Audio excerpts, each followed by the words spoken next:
بقديم الزمان بمملكة مو بعيدة كان عايش تنين اسمه ديكستر. ديكستر كان ودود وبيحب الضحكة كتير، وأكتر شي بيحب ياكله هو المارشميلو. وفوق كل هاد كان عنده هواية غريبة، كل يوم مع غروب الشمس كان يطلع على تلته المفضلة ويمد جناحاته وياخد نفس عميق ويزقر. بس بدل الزئير المهيب ما كان يطلع معه غير شخير عالي بصوت بيهز الأرض. شخيره كان يهز الشجر ويخلي الشبابيك تهتز. القرويين تعودوا عليه مع مرور الوقت، وصار في منهم اللي يضحكوا عليه، بس ديكستر بلش يشخر. بس بالفترة الأخيرة صار صوته أعلى من قبل، لدرجة ما عاد في حدا يقدر ينام. بليلة من الليالي المملكة كلها ما نامت من ورا شخير ديكستر. وقتها صديقته ليلى اللي كانت طيبة ودايما توقف جنبه قالت خلص لازم نلاقي حل. راحت على الغابة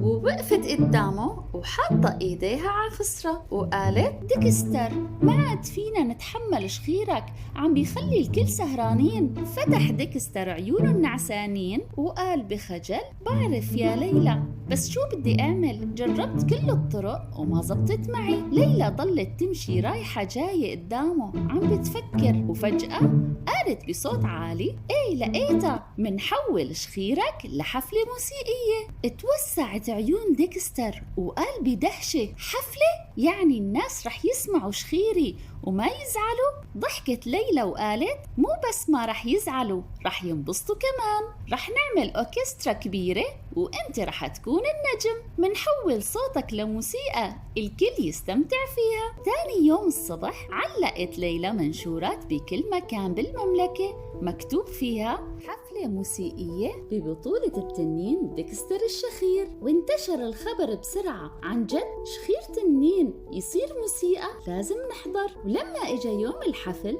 اجتمعوا حيوانات الغابة وأهل القرية وجابوا أطفالهم وضلوا ناطرين بشغف يشوفوا شو راح يصير. ديكستر وقف على المسرح الخشبي وحراشفه عم تلمع تحت ضوء القمر. كان متوتر كتير وعم بيطلع على الجمهور الكبير وقال لحاله لازم كون قوي وما أتلبك. بس ليلى رفعت عصاية صغيرة مثل قائد أوركسترا وقالت بصوت واثق جاهز يا ديكستر، خليهم يسمعوا أجمل شخير بالعالم. أخذ ديكستر نفس عميق وهف طلع منه أجمل شخير بحياته. هز المكان كله، والمفاجأة إنه طيور بلشت تغرد معاه والضفادع غنت بنقيق متناغم، حتى الريح صارت تلحن حواليهم بلحن ناعم وهادي. والجمهور انفجر بالضحك والتصفيق، وصار الحفل كأنه سيمفونية من الشخير. ومن هديك الليلة صار شخير ديكستر تقليد محبوب بالمملكة. كل يوم بالليل يجتمعوا الكل ليحتفلوا ويضحكوا ويغنوا ويستمتعوا بالموسيقى الغريبة. وديكستر كل ما يسكر عيونه ويغفو كان يحس بالفخر والامتنان، لأنه اكتشف أنه يلي كان يزعج العالم صار الشيء اللي جمعهم